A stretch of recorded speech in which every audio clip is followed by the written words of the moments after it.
Hello everyone, আসসালামু আলাইকুম ওয়া রাহমাতুল্লাহি ওয়া বারাকাতুহু। আমি ইকবাল হাসান তোমাদের প্রত্যেককেই স্বাগত জানাচ্ছি নিড স্কুলে। Group choice in class 9 and that student to choose after GSC exam. অর্থাৎ জিএসসি পরীক্ষার পর একজন শিক্ষার্থী নবম শ্রেণীতে কোন বিভাগ নিয়ে সামনের দিকে মুভ করবে বা অগ্রসর হবে, সায়েন্স, আর্টস নাকি কমার্স। এই ভিডিওটিতে ঠিক সেই বিষয় নিয়ে আলোচনা করতে চাই।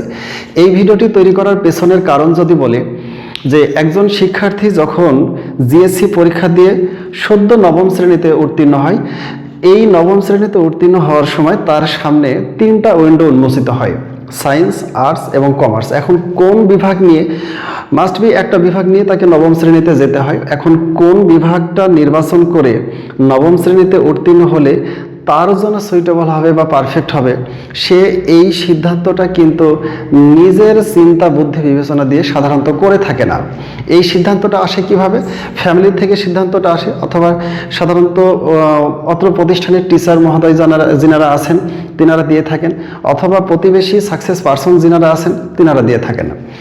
আসলে জিএসসি পরীক্ষার পরে শিক্ষার্থীরা ওদের যে আসলে লার্নিং যে লেভেলটার কথা আমি বলি, যে ঠিক ওই লেভেলে দাঁড়িয়ে আসলে এত বড় একটা সিদ্ধান্ত নেওয়াটা তার পক্ষে কোনোভাবে পসিবল না।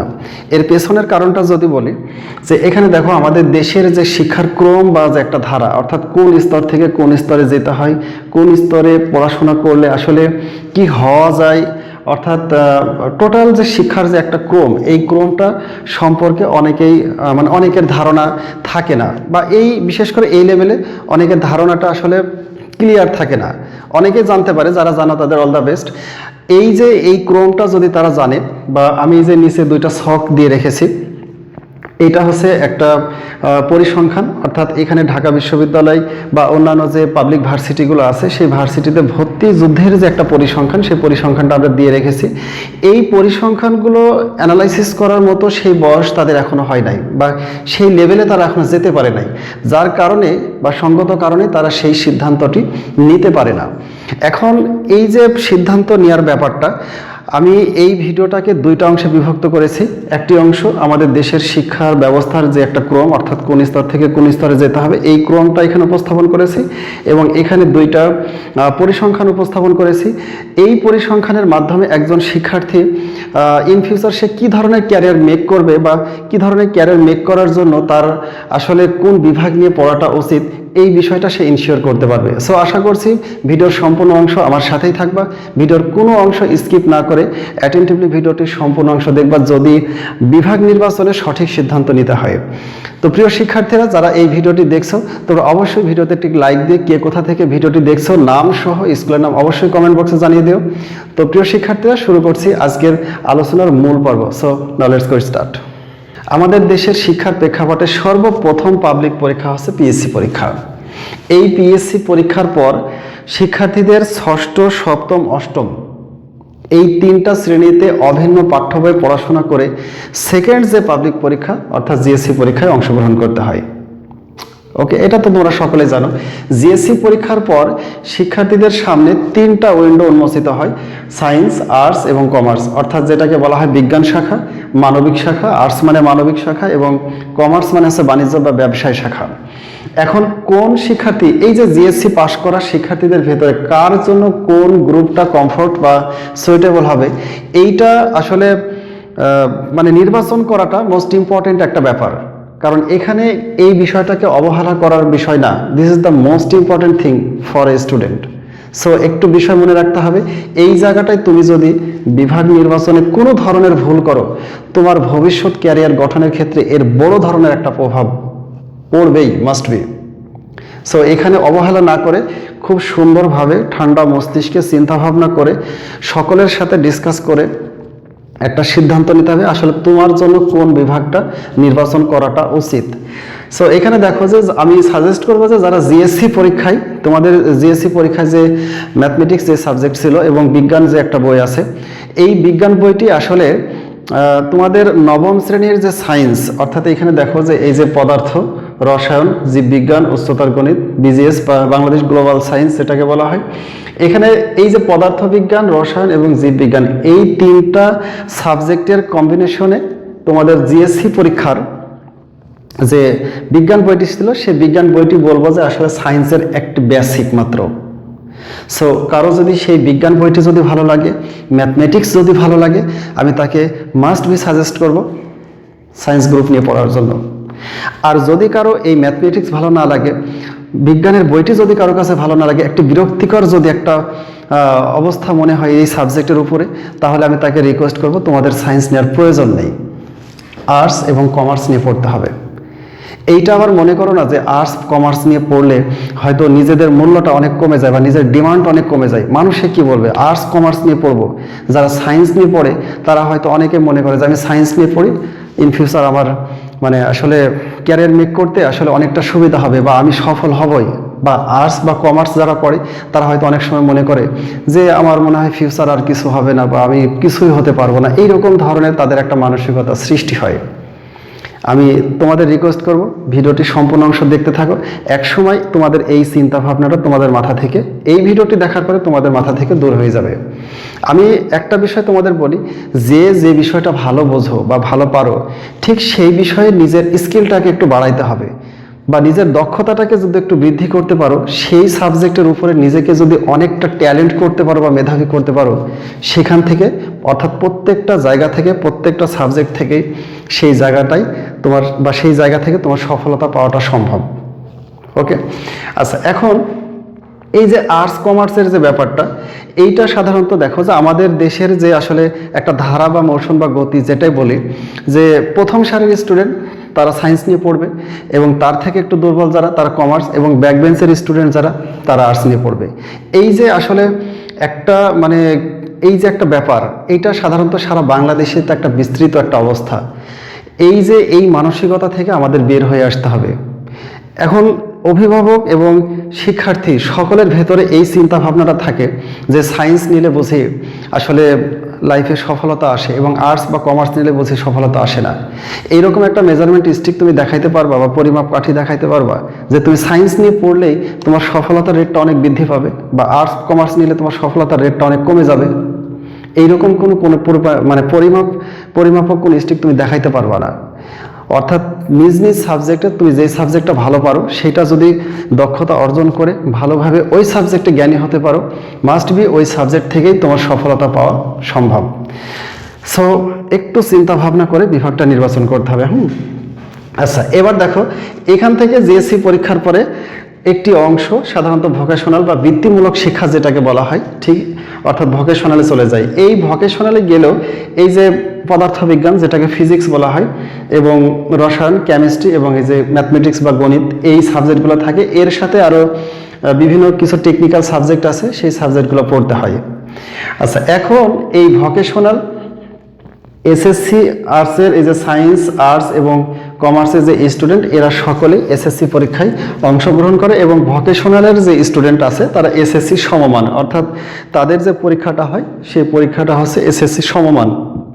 তারা যদি এই নবম শ্রেণীতে পাশ করতে, দশম শ্রেণী এবং নবম শ্রেণী পাশ করতে পারে, তাদেরকে এসএসসি সমমানের একটি সার্টিফিকেট দেওয়া হয়।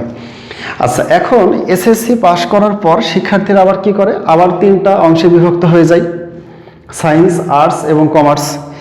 এই জায়গাটায় দেখো যে সকল শিক্ষার্থীরা, আমি বললাম যে এই যে জিএসসি পরীক্ষার পরে বিভাগ নির্বাচন, this is the most important thing for a student. এই জায়গাটায় কোনো ধরনের ভুল করা যাবে না। অনেকেই ভুল করে, দেখা যাচ্ছে অজ্ঞতাবশত, মানে আসলে সঠিক পরিসংখ্যান না জানার কারণে। কারণ যে সকল ফ্যামিলিতে ডক্টর, ইঞ্জিনিয়ার বা বিজনেস ম্যাগনেট যারা থাকে বা হাই এডুকেটেড ফ্যামিলি যারা, তারা সাধারণত তাদের জুনিয়র যারা থাকে তাদেরকে সাধারণত একটি রোডম্যাপ দিয়ে বা পরামর্শ দিয়ে তাদেরকে সফলতার জায়গাটায় দাঁড় করাই দিতে পারে। তাদের নিয়ে কোনো সমস্যা না, সমস্যাটা হচ্ছে সাধারণ পরিবারের শিক্ষার্থীদের নিয়ে। আসলে যাদেরকে সঠিক একটা রোডম্যাপ দেখানোর মতো বা সঠিক পরামর্শ দেওয়ার মতো কেউ নেই। এখন হয়তো প্রতিবেশী বা সিনিয়র যদি কেউ থাকে, তাদেরকে যদি জিজ্ঞেস করা হয় যে আসলে কোন বিভাগ নিয়ে পড়বো, এখন ওই ব্যক্তি আসলে যে জায়গা থেকে বা যে বিভাগ থেকে সে নিজের সফলতা পেয়েছে, সে কিন্তু ওইটার প্রতি ইন্টারেস্টেড। সে তখন বলবে যে তুমি সায়েন্স নিয়ে পড়ো বা আর্টস নিয়ে পড়ো। এইটা কখনো আসলে বিবেচনা করে না যে আমি তাকে সায়েন্স নিতে বললাম, সে ম্যাথমেটিক্স ভালো বোঝে কিনা, সে সায়েন্সের সাবজেক্ট অর্থাৎ সে বিজ্ঞানটা ভালো বোঝে কিনা। এইটা না বুঝে, অর্থাৎ কিছু কিছু বিষয় আছে আগে বুঝতে হবে যে আমি যাকে পরামর্শটা দিচ্ছি সে অ্যাকচুয়ালি আসলে ম্যাথমেটিক্স ভালো বোঝে কিনা, বিজ্ঞান তার ভালো লাগে কিনা। যদি লাগে ওয়েল সায়েন্স তাকে দিতে হবে, এবং যদি এই সাবজেক্টগুলো না বোঝে তাহলে তাকে সায়েন্স নেবার মতো পরামর্শ দেওয়ার প্রয়োজন নেই। এই যে একটা ভুল সিদ্ধান্তর কারণে অনেক সময় দেখা আছে একাধিক জনের কাছ থেকে একাধিক পরামর্শ পাওয়ার কারণে সে অনেক সময় কি ভুল সিদ্ধান্ত নেয়। ভুল সিদ্ধান্ত নিয়ে কি করে, অনেক সময় সায়েন্স নিয়ে ফেললো। এই যে সায়েন্স নেওয়ার পর এই শিক্ষার্থীটা যখন দেখে যে ও সায়েন্স নেওয়াটা তার ক্ষেত্রে ভুল হয়েছে, তখন সে কি করে, এসএসসি পাশ করার পরে ইন্টারে গিয়ে বা এইচএসসি এখানে গিয়ে তখন কি সায়েন্স বাদ দিয়ে এই আর্টস বা কমার্সে চলে আসে। এই যে আর্টসের যে সাবজেক্টগুলো দেখো, ইতিহাস, ভূগোল, পৌরনীতি, অর্থনীতি, বিজ্ঞান, এই সাবজেক্টগুলো কি সে সায়েন্সে, এই যে সায়েন্সে তো সে পড়ে গেছে ফিজিক্স, কেমিস্ট্রি, বায়োলজি, ম্যাথ, এগুলো পড়েছে। এইগুলো এখন আবার গিয়ে কি করতে হবে, তাকে ইন্টারে গিয়ে পড়তে হবে। আচ্ছা, তাহলে এই যে মাঝখান থেকে বড় একটা ল্যাকিং হয়ে গেল এই জায়গাটাই, অর্থাৎ এই যে সাবজেক্টগুলো তার পড়া থাকলে তো ওইখানে গিয়ে সে আরো ভালো পারতো বা আরো ভালো করতে পারতো। সো এখানে গিয়ে সে তখন রীতিমতো একটা হতাশার মধ্যে পড়ে বা একটা চাপের মধ্যে পড়ে যায়, বা একটা আসলে মানসিক চাপের সৃষ্টি হয়। এখানে গিয়ে তখন অনেক স্টুডেন্ট আছে সে তখন পড়ার আগ্রহটা হারিয়ে ফেলে। ক্লিয়ার? সো এই জন্য বলবো যে আসলে জিএসসি পরীক্ষার পরে সঠিকভাবে বিভাগ নির্বাচন করাটা উচিত। এই যে সকল সাবজেক্ট দেখছো, এই যে কমার্সের হিসাব বিজ্ঞান, ফিনান্স ও ব্যাংকিং, ব্যবসায় উদ্যোগ, এই সাবজেক্টগুলোকে আরো উচ্চ শিক্ষা দেওয়া হয়। এখানে আরো নতুন নতুন কিছু সাবজেক্ট আছে। আচ্ছা, এখন এসএসসি পাশ করার পর মোট একটা শিক্ষা মানে অনেক বড় একটা অংশ সাধারণত এই যে 4 বছর মেয়াদী ডিপ্লোমা কোর্স থাকে, কারিগরি বোর্ডের আন্ডারে 4 বছর মেয়াদী একটি ডিপ্লোমা কোর্স থাকে। তোমরা জানো যে সেই 4 বছর যেমন ডিপ্লোমা ইন মেডিকেল টেকনোলজি, অর্থাৎ এই টেকনোলজি, মেডিকেল টেকনোলজির অনেকগুলো কোর্স আছে, প্যারামেডিক্যাল আছে, তোমার ম্যাথস আছে, এইরকম জাতীয় অনেক কোর্স আছে, সেই কোর্সগুলো করা হয়। এবং diploma in agriculture, diploma in computer, diploma in textile, এই যে এগ্রিকালচার এবং কম্পিউটার, তোমরা জানো যে প্রত্যেকটা মাধ্যমিক প্রতিষ্ঠানে এগ্রিকালচারের একজন টিচার এবং কম্পিউটারের একজন টিচার প্রয়োজন। সো এই যে তুমি এসএসসি পাস করার পরে 4 বছর মেয়াদী ডিপ্লোমা কোর্স কমপ্লিট করে তুমি যদি এগ্রিকালচার বা কম্পিউটার এই কোর্স দুইটার ভিতরে যে কোনো একটা কোর্স করতে পারো, তুমি হাই স্কুল বা মাধ্যমিক স্কুলের একজন টিচার হয়ে যেতে পারবে। সো এটা একটা অনেক পদমর্যাদা সম্পন্ন একটা হচ্ছে ভালো সম্মানজনক একটা চাকরি, সহজে এখান থেকে এখানে চাকরি পাওয়া সম্ভব। আচ্ছা, এখন এই যে বিজ্ঞান, আর্টস এবং কমার্স বা সায়েন্স, আর্টস, কমার্স যেটাই বলি, এইখান থেকে এই শিক্ষার্থীরা আবার কি এইচএসসি পরীক্ষায় অংশগ্রহণ করবে। এইচএসসি পরীক্ষায় অংশগ্রহণ করার পর প্রত্যেকটা শিক্ষার্থীর মেইন ফোকাস থাকে যে পাবলিক ভার্সিটিতে ভর্তি হওয়া। কারণ ওই যে আমরা ছোটতে দেখে আসছি বা শুনে আসছি, যদি আমাদেরকে এখন আমাদের দেশের মানে যত স্টুডেন্ট আছে সমস্ত স্টুডেন্টকে যদি বলা হয় যে একটি কম্পোজিশন লিখতে হবে, my aim in life, most of the student কিন্তু লিখে দেবে I want to be teacher, I want to be doctor, অথবা লিখবে যে I want to be engineer. ওই যে ডক্টর ইঞ্জিনিয়ারের মধ্যেই তাদের আসলে মানে জ্ঞানটা সীমাবদ্ধ। এই জন্য সবার ইচ্ছাই যে সায়েন্স, কারণ সায়েন্স আর্টস না মানে সায়েন্স না পড়লে তো তোমার ডক্টর ইঞ্জিনিয়ার হওয়া যায় না। এখানে ডক্টর ইঞ্জিনিয়ার হওয়ার ব্যাপারে আবার একটা সতর্কতা আছে, যারা ইঞ্জিনিয়ার হতে চাও তাদেরকে অবশ্যই ফিজিক্স, কেমিস্ট্রি এর সাথে হচ্ছে ম্যাথ থাকতে হবে। আর যারা মেডিকেল পড়তে চাও বা ডাক্তার হতে চাও তাদেরকে ফিজিক্স, কেমিস্ট্রি, বায়োলজির সাথে জীববিজ্ঞান মাস্ট বি। এটা সাবজেক্ট চয়েসের আবার একটা ব্যাপার আছে। অনেকেই, তুমি যদি মনে করো যে জীববিজ্ঞান বাদ দিয়ে দিলা, জীববিজ্ঞান বাদ দিয়ে তুমি কখনো মেডিকেল পড়তে পারবে না, অথবা তুমি যদি এই যে উচ্চতর গণিত বাদ দিয়ে কখনো তুমি ইঞ্জিনিয়ার হতে পারবে না। সো এই ক্ষেত্রে যদি ডক্টর হতে হয় তোমাকে অবশ্যই জীববিজ্ঞান রাখতে হবে, আর তুমি যদি ইঞ্জিনিয়ার হতে চাও তোমাকে অবশ্যই গণিত রাখতে হবে। এই সাবজেক্ট চয়েসের ক্ষেত্রেও আবার একটা সতর্কতা অবলম্বন করতে হবে। এখন লক্ষ্য করো যে এইচএসসি পাশের পর এই যে পাবলিক ভার্সিটি বা সরকারি যে ভার্সিটিগুলো আছে, এক্ষেত্রে এই যে বুয়েট, কুয়েট, রুয়েট, সুয়েট এগুলা, অথবা মেডিকেল যেগুলো আছে, এই ক্ষেত্রে এই যে জেনারেল ভার্সিটি যে বা পাবলিক ভার্সিটির ভিতরে তোমার আছে ঢাবি, রাবি, সাবি এগুলো আছে। এই যে ঢাকা বিশ্ববিদ্যালয়, রাজশাহী বিশ্ববিদ্যালয়, এই ধরনের যে বিশ্ববিদ্যালয়গুলো, তারপরে এগ্রিকালচার ইউনিভার্সিটি আছে, এইগুলো নিয়ে সাধারণত স্টুডেন্ট ভর্তি হয়। এখন যে সকল স্টুডেন্ট এখানে ভর্তি হতে পারে না বা চান্স পায় না, তাহলে সেই সকল শিক্ষার্থীরা কোথায় যাবে? এর বড় একটি অংশ চলে যায় হচ্ছে জাতীয় বিশ্ববিদ্যালয় আন্ডারে। তোমরা জানো যে প্রত্যেকটা কলেজে 4 বছর মেয়াদী স্নাতক কোর্স থাকে বা অনার্স কোর্স থাকে, সেই কোর্সগুলো তারা সম্পূর্ণ করে।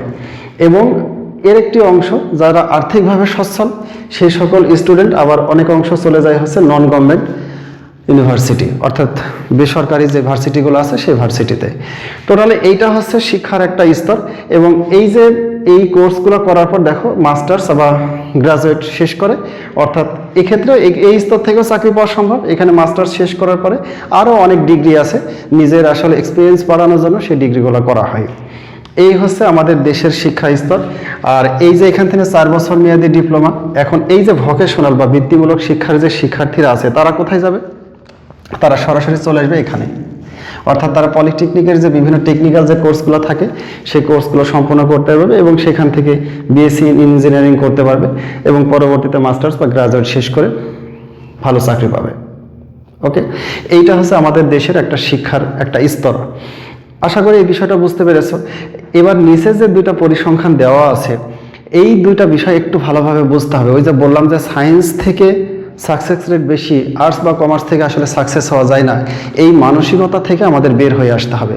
আমি যদি একটা পরিসংখ্যান দেখাই, দেখো যে এখানে শুধুমাত্র আমি 2019 সালের ঢাকা বিশ্ববিদ্যালয়ের একটা শুধু পরিসংখ্যান এখানে দেখাইছি।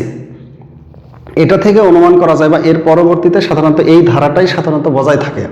সো একটা বছরের পরিসংখ্যান যদি আমরা লক্ষ্য করি তাহলে অনুমান করতে পারবো যে আসলে আমার জন্য কোন বিভাগটা নির্বাচন করা উচিত।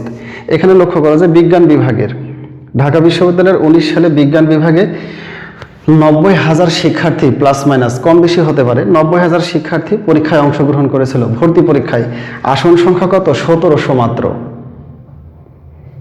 চিন্তা করা যায়, একটু ভেবেছো? 90,000 আসন সংখ্যা 1700, এই 1700 আসনের বিরুদ্ধে 90,000 শিক্ষার্থী ভর্তি যুদ্ধে অংশগ্রহণ করেছে শুধু বিজ্ঞান বিভাগে। এবং সেখানে তাহলে দেখো যে চান্স পাওয়ার রেটটা কত? 1.8%। এই যে বিজ্ঞান থেকে বিজ্ঞান বিভাগ যদি তুমি পড়াশোনা করো কি হতে পারবা? ডাক্তার, ইঞ্জিনিয়ার, গবেষক। মোস্ট অফ দ্য স্টুডেন্টের কিন্তু থাকে চিন্তাভাবনা ডাক্তার বা ইঞ্জিনিয়ার হওয়া। এখান থেকে আরও অনেক কিছু হওয়া যায়, এসপি, ডিসি, ইউনো, ম্যাজিস্ট্রেট সবই হওয়া যায়, কিন্তু টার্গেটটা থাকে হচ্ছে কি ডক্টর, ইঞ্জিনিয়ার হওয়া। এখন এইখানে আর্টসের হিসাবটা দেখো যে এখানে মোট শিক্ষার্থী কত? 45,000, আসন কত? 2300, চান্স পাওয়ার হার কত? 5.1%। কি কি হওয়া যায়? SP, DC, UNO, magistrate, secretary, এইরকম ধরনের মানে আসলে চাকরির এই যে বিজ্ঞান বিভাগের শিক্ষার্থীদের যে চাকরির যে সোর্স, এর থেকে আর্টস কমার্সের শিক্ষার্থীদের চাকরির সোর্স কিন্তু অনেক অনেক বেশি।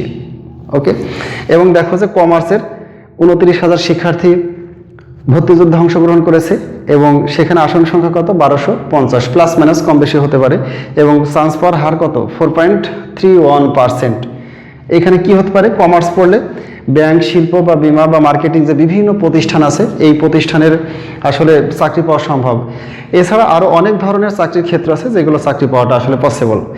আচ্ছা, এবার যদি আমি আমাদের বাংলাদেশের যে পাবলিক ভার্সিটি মানে সরকারি ভার্সিটি যেগুলো আছে, টোটাল ভার্সিটির সমস্ত ভার্সিটির হিসাবটা যদি একটু এখানে পরিসংখ্যানটা তুলে ধরি তাহলে সেই বিষয়টা তুমি আরও ক্লিয়ার হয়ে যাবে তোমরা।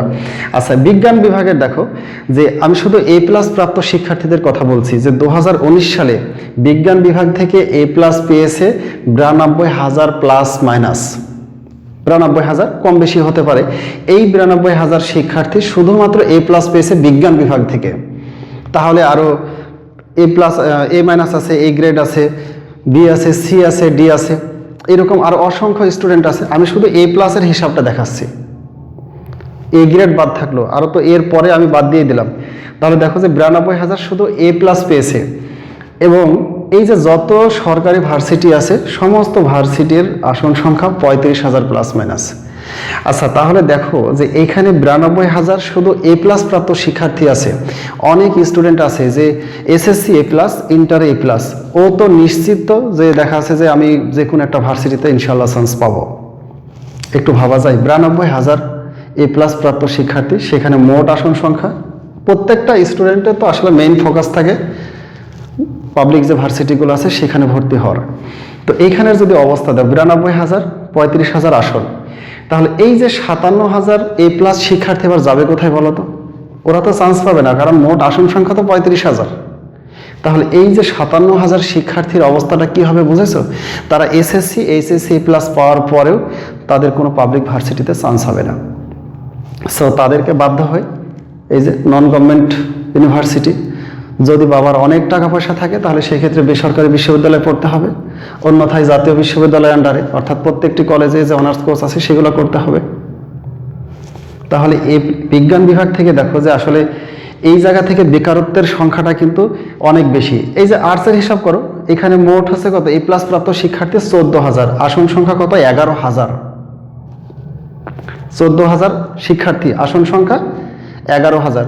তাহলে এই 1400, এই যে 1400 শিক্ষার্থী, এরা কিন্তু এ প্লাস পেয়েছে 2019 সালে আর্টস থেকে। তাহলে যদি কোনো দুর্ঘটনা না ঘটে বা যদি কোনো সমস্যা না হয়, তাহলে এই 1400 স্টুডেন্টই কিন্তু এ প্লাস প্রাপ্ত 1400 স্টুডেন্ট, এরা তো চান্স পাবেই, প্লাস আরও এ গ্রেড বা এ মাইনাস থেকেও চান্স পায়। এরকম অনেক আসলে মানে উদাহরণ দেওয়া যায়। কমার্সের হিসাব করো, 2100 স্টুডেন্ট এ প্লাস পেয়েছে 2019 সালে, মাত্র 2100, কিন্তু আসন সংখ্যা কত, 9,000 প্লাস মাইনাস। তাহলে এই যে 2100 স্টুডেন্ট চান্স পাবে, তার সাথে আরও এ গ্রেড এ মাইনাস বা তার থেকেও কম যদি ফর্ম তোলার যদি যোগ্যতা তার থাকে, তাহলে তার পক্ষেও চান্স পাওয়া সম্ভব। তাহলে কি হলো, একটা বিষয় পরিসংখ্যানটা যদি লক্ষ্য করা যায়, সায়েন্স থেকেই কিন্তু মানে ঝরে পড়ার হারটা কিন্তু হচ্ছে বেশি। আমি আসলে সায়েন্সকে ছোট করছি না বা সায়েন্সকে অবমূল্যায়ন করছি না, আমি জাস্ট একটা পরিসংখ্যান দেখালাম। এই যে এখানে লক্ষ্য করো যে আর্টস এবং কমার্স থেকে সফলতার হারটা কিন্তু অনেক অনেক বেশি। এই যে তোমার বিজ্ঞান বিভাগের যে 57,000 এ প্লাস প্রাপ্ত শিক্ষার্থী যে কোনো পছন্দের ভার্সিটিতে অর্থাৎ কোনো পাবলিক ভার্সিটিতে চান্স পায় নাই, সে দেখবে যে তার সাথে পড়া একেবারে পেছন বেঞ্চের যে স্টুডেন্ট, অর্থাৎ তার একেবারে যে খারাপ যে বন্ধু, অর্থাৎ আর্টস কমার্স নিয়ে পড়তো, সে একটা পছন্দের পাবলিক ভার্সিটিতে পড়াশোনা করছে এবং পড়াশোনা শেষ করে সে কি হচ্ছে, এসপি, ডিসি, ম্যাজিস্ট্রেট, সেক্রেটারি, এগুলো যে কোনো বড় বড় পদে চলে যাচ্ছে। অর্থাৎ সে এখানে কি হবে, তার ভেতরে একটা বেকারত্বের অবস্থা সৃষ্টি হচ্ছে, কারণ সে পাবলিক ভার্সিটিতে চান্স পায় নাই, বাধ্য হয়ে তাকে কি করতে হবে, ন্যাশনাল ইউনিভার্সিটিতে যেতে হবে, অন্যথায় নন গভর্নমেন্ট ইউনিভার্সিটি অর্থাৎ বেসরকারি যে বিশ্ববিদ্যালয়গুলো আছে সেখানে গিয়ে পড়াশোনা করতে হবে। তো এই যে আসলে খারাপ লাগাটা, এটা স্বাভাবিক যে এসএসসি এইচএসসিতে এ প্লাস পেয়েও সে কোনো পছন্দের ভার্সিটিতে চান্স পেল না, কিন্তু দেখা যাচ্ছে যে আর্টস বা কমার্স থেকে এ গ্রেড পেয়েও সাধারণত কি পাবলিক ভার্সিটিতে চান্স পাওয়া সম্ভব। সো একটু চিন্তা ভাবনা করে বিভাগ নির্বাচন করতে হবে। আমি এখানে বিজ্ঞান বিভাগকে ছোট করে দেখছি না, আমি কোনো বিভাগকেই ছোট করছি না, কারণ আমি জাস্ট এটা আমাদের দেশের একটা বাস্তবতা বা প্রেক্ষাপট তুলে ধরলাম তোমাদের কাছে। এখান থেকে তোমরা সিদ্ধান্ত নাও যে আসলে কোন বিভাগটা নির্বাচন করাটা উচিত। আমি আবারও বলি যে এই স্তরটাতে এইখানে বিভাগ নির্বাচনটা মোস্ট অ্যান্ড মোস্ট ইম্পর্টেন্ট, এইখানে কোনো প্রকার ভুল করা যাবে না। এখান থেকে সায়েন্স পড়ে আবার ইন্টারে এসে আর্টস বা কমার্স পড়া, এর চেয়ে বোকামি আর কোনো কিছু নেই। তোমার যদি আর্টস কমার্স পড়ার ইচ্ছা থাকে, তুমি এখান থেকে আর্টস কমার্স পড়ো, তাহলে এইটার থেকে তুমি ওইখানে গিয়ে অনেকটা সাপোর্ট পাবা। সো এই ধরনের ভুল করা যাবে না। আর যতগুলো পরিসংখ্যান আছে আমি তুলে ধরলাম, এই পরিসংখ্যানটাকে অ্যানালাইসিস করে তোমাদের ফ্যামিলির সিনিয়র পার্সন যারা আছে তাদের সাথে চিন্তা ভাবনা করে বা একটা সিদ্ধান্ত নিয়ে খুব ঠান্ডা মস্তিষ্কে বসে ভেবে একটা বিভাগ নির্বাচন করতে হবে। তো প্রিয় শিক্ষার্থীরা, আজকে এই পর্যন্তই, দেখা হচ্ছে পরবর্তী কোনো একটি ভিডিওতে। সেই পর্যন্ত সকলে ভালো থাকো, সুস্থ থাকো, সকলের সুস্থতা কামনা করে আজকের মতো এখানে বিদায়। আল্লাহ হাফেজ।